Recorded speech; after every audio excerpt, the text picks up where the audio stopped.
আসসালামু আলাইকুম বন্ধুরা, আমি জামিরুন কিচেন ভ্লগ আপনাদের সবাইকে স্বাগতম। আজ আমি সয়না ডাঁটা চিংড়ি মাছের রেসিপি করে দেখাবো ও আমি কি নিয়েছি তা দেখিয়ে দেবো। যারা আমার ভিডিও দেখছেন তাদেরকে অসংখ্য ধন্যবাদ। চিংড়ি মাছ নিয়েছি, সয়না ডাঁটা নিয়েছি, বেগুন নিয়েছি, আলু নিয়েছি, পেঁয়াজ কুচি, আদা রসুন বাটা, হলুদ গুঁড়ো, তেল, লঙ্কা গুঁড়ো, ধনিয়া গুঁড়ো আর জিরা গুঁড়ো।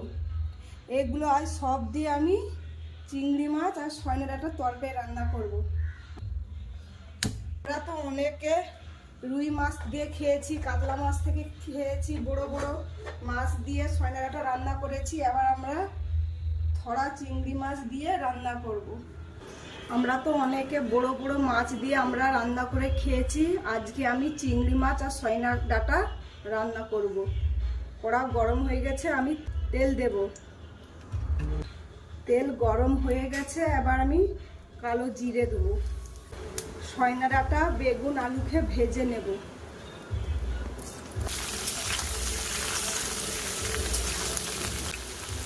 লবণ দেব।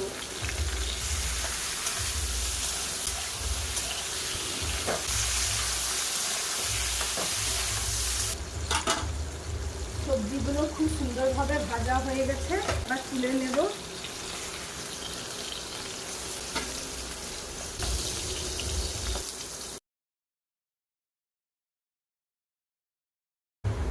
তেল দেব, টমেটো দেব, পেঁয়াজ দেব, চিংড়ি মাছ দেব,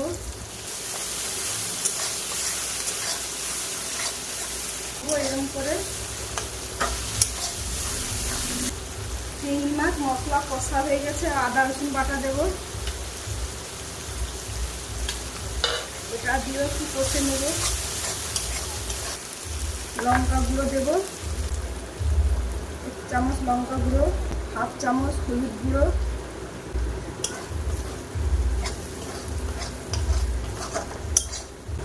অল্প একটু জল দেব, মশলা যেন জ্বলে যায়।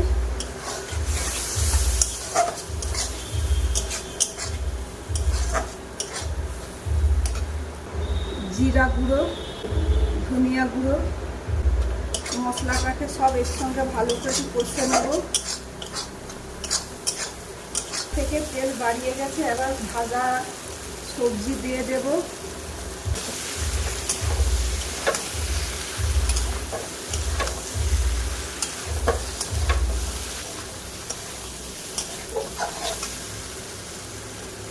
ভাজার সময় লবণ দিয়েছি, অল্প একটু লবণ দেব।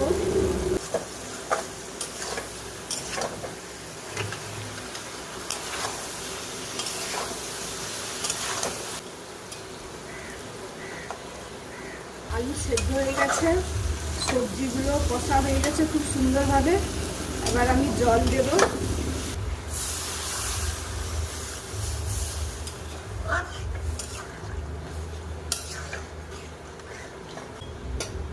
এবার আমি ঢেকে দেব।